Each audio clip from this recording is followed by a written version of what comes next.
Hello and welcome to Casual Buddhism. I'm here with Venerable Dhammananda Pikani, the first fully ordained Theravada nun in Thailand. And I am also with Nancy tonight, and we were just starting to get our conversation going. So I think I'm going to go ahead and let Nancy proceed. Thank you. I don't know who the audience is, but the two of you are here, so that's fine. Yes. Lovely. So so my question was, Venerable Dhammananda, when you mentioned the drawing that's to my left, and I told you what my one of my greatest aspirations is, which is to walk the path of the Bodhisattva.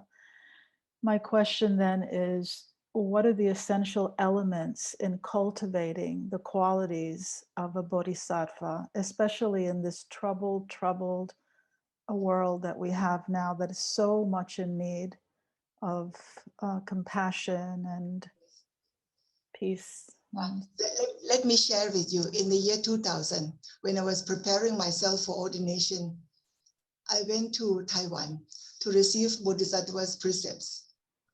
And my mother received her ordination also from Taiwan. And with that, I studied Bodhisattva's precepts. For her, there is a set of 58 precepts. I did not know that there are any more sets than this one, So I went in the year 2000 expecting that I would be receiving this set of 58 precepts, Bodhisattva's precepts. But as it turned out, they gave me a set of 34 precepts, also Bodhisattva.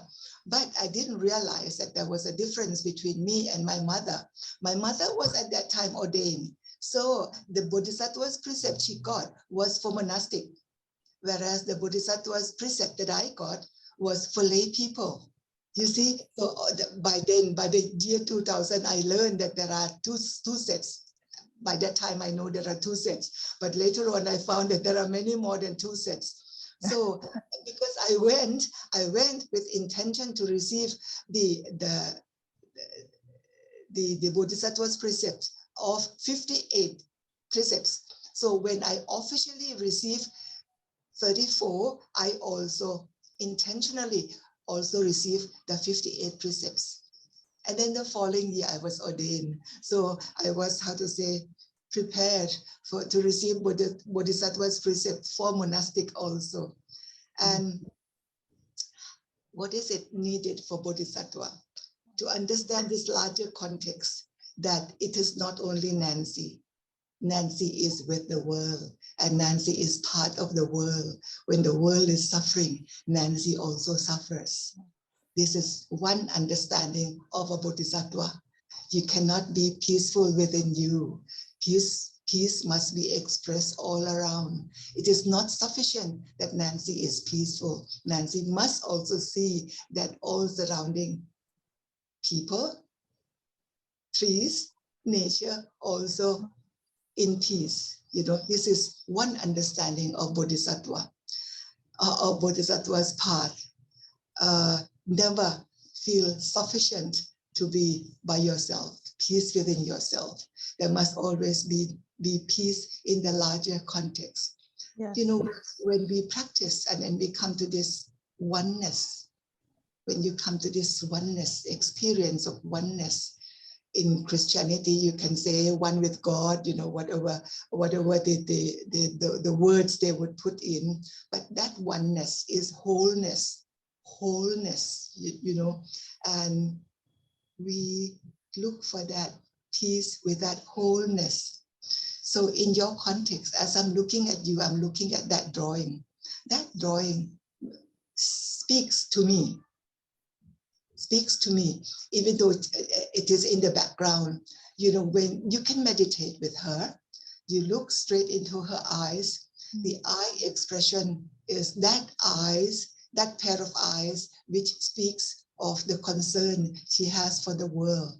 And that is a message that you can take on with Bodhisattva. As now Nancy is a lay person, there is the same heart whether you're monastic or whether you are lay, the Bodhisattva's heart is the same. So you can start with the meditation of looking at this woman, connect with her through her eyes expression.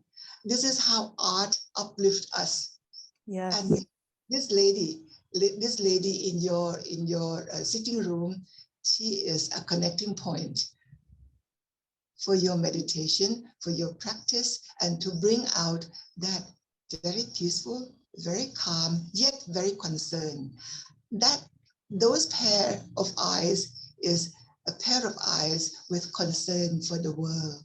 And that's why it is so beautiful. Thank you. Yes. That's It very... could be you, Nancy. It could be you. That's why I asked whether that is a drawing of you or not, because he has something of you in that drawing. So, sometimes we go all the way to seek for a teacher, but actually the true teacher is very much that divine essence, which is also in you. Yes, thank you. Thank you. Yeah, that makes me think, I'm not going to repeat it now, but of a story that I recently heard Pema Chodron say about a drawing that someone had and how it called to him, and it was very similar.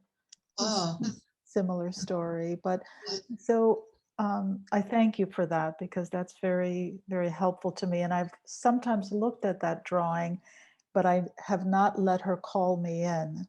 Yes. I've sort of, I don't know why, because she calls me in, and I don't have my chair over there, but I think I will, I will make that more of an object of my meditation. And one of the questions that I had for you, Venerable Dhammananda, is also in this troubled world that we find ourselves in, and there's so much suffering and despair and violence and greed.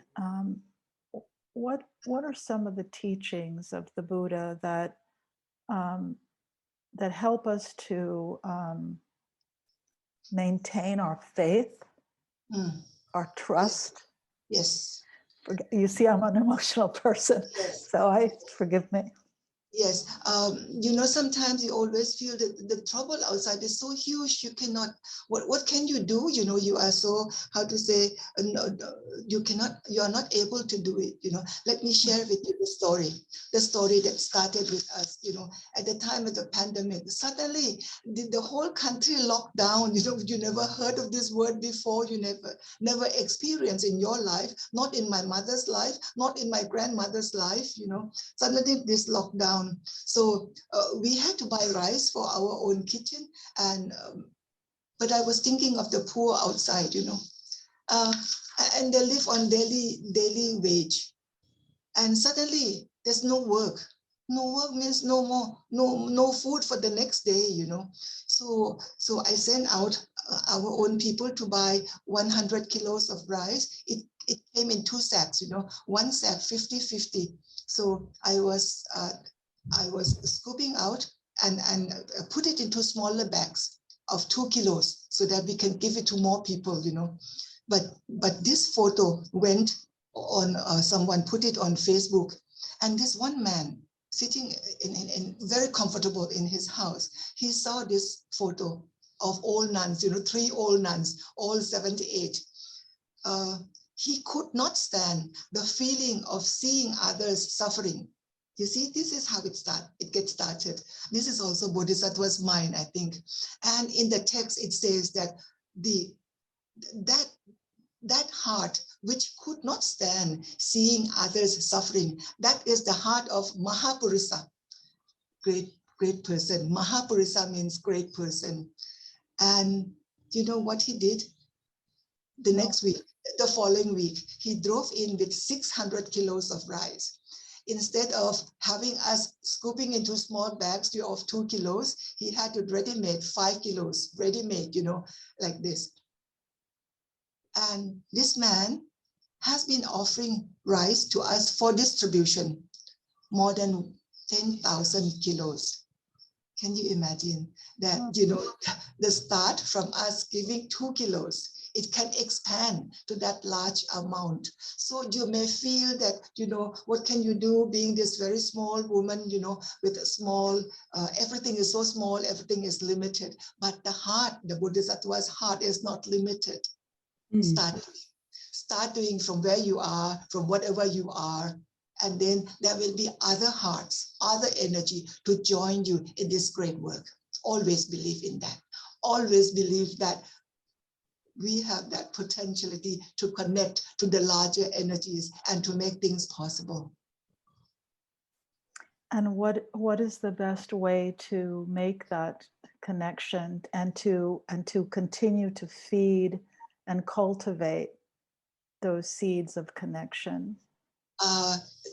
Just speak, you express yourself, you speak, you have Facebook, you can start jotting down. Maybe from now on, I will make a decision that I will not air my negative emotion through Facebook. And I will use Facebook as a means only for wholesome. I don't have Facebook. Yes, you don't have Facebook, whatever connection that you have, please send out this wholesome energy. And if we start, Cindy start, Nancy start, from your corner of the world, I think we are bringing this energy, a connected energy of people with wholesome heart, wholesome expression, kusala. In Pali, it is called kusala. And this kusala will not only connect, but it also will add up, it also will blossom.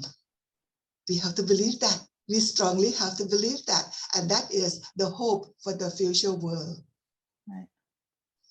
So the trust is the trust is, of course, in the practice and the not losing the faith. Yes. Yes. Yes, the fact that you join in, the fact that you accept Cindy's invitation to come in and make this connection is not only 3 of us. In my room, there are 2 more. Come join, show your face. We have at least 5, Upalawana, who is now Dhamma Vijaya, is also with me. And then Paripurna, Venerable Paripurna is also with me. So wonderful. Yeah, so at least we're all together. So we're all together. Yes, yeah. Very much so. Very much so. The success in the world in any project, it always starts with a small number of people who have share the same kind of heart, the same kind of brain. We think together, think the same way, we feel the same way, and that's how we move forward to reach out to the larger community. I believe I'm hearing something, Venerable, in what you're saying that's beneath what's being said, and that is that we must begin with something. Yes. And I think that's where I was really relating to what you said, Nancy, because especially in Ukraine right now, it's heartbreaking to me. Yeah. It's easy to get overwhelmed with the negative and thinking that there's, like you said, Venerable, it's this big thing from outside of us. We have no control. So in our everyday thoughts and practice, is there, I don't know if it's a thought or a prayer, or I wonder about praying. I'm not sure, but I guess I'm asking a deeper question, which is, what if you can't even take action? What if you're unable to move forward on some level? You cannot move forward, but you can express your wholesome feeling, your wholesome ideas, and allow the space, allow this wholesome space to come up, and there will be people who really see the same way as you do, and there will be people who are much more able than you to continue this idea, to continue this heart, this Bodhisattva's heart. And then we are connected. Yes.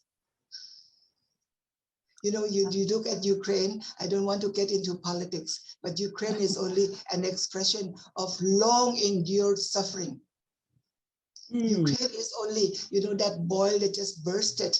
But what happened to that boil? What comes behind it? Like that, we don't jump into a conclusion. and make judgment, but we have to understand what is underneath, what has been embedded underneath. Like that, in our life also, we see this person also, she is so negative, you don't even want to go near her, this one particular person. But this particular person is an expression of her long suffering through years, maybe through her whole life. Like that, then this compassion, our heart start feeling that compassion, start allowing the compassion to flow. I see what you're saying. Yeah. Mm-hmm. Mm. Does that resonate with you, Nancy?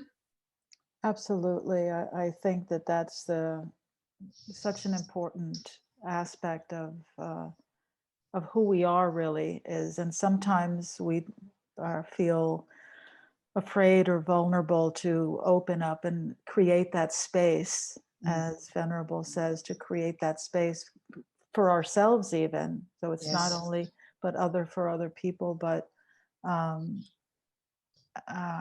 yeah, it's essential. And of course we all oftentimes too, the ego is so strong, it inflates us and it deflates us, and it makes so it's so Nancy, when it inflates us, we harm others, but when it deflates us, then we harm ourselves. Yes, either way. So funny, with life. So I know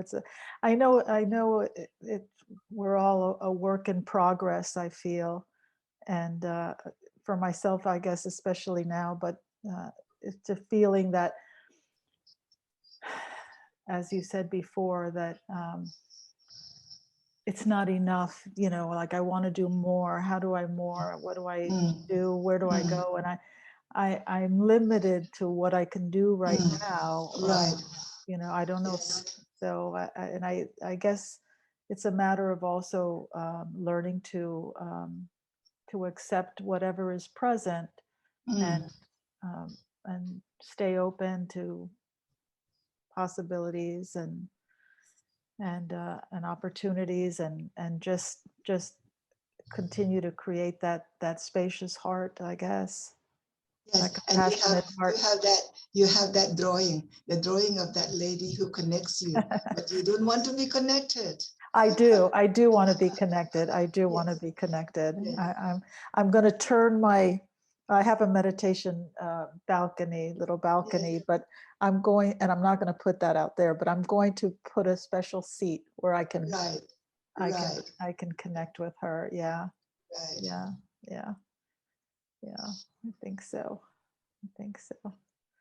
Well, I think that draws our session to a conclusion, and thank you very much, Nancy. I found very moving and good question that I'm also struggling with. So thank you, and many people are.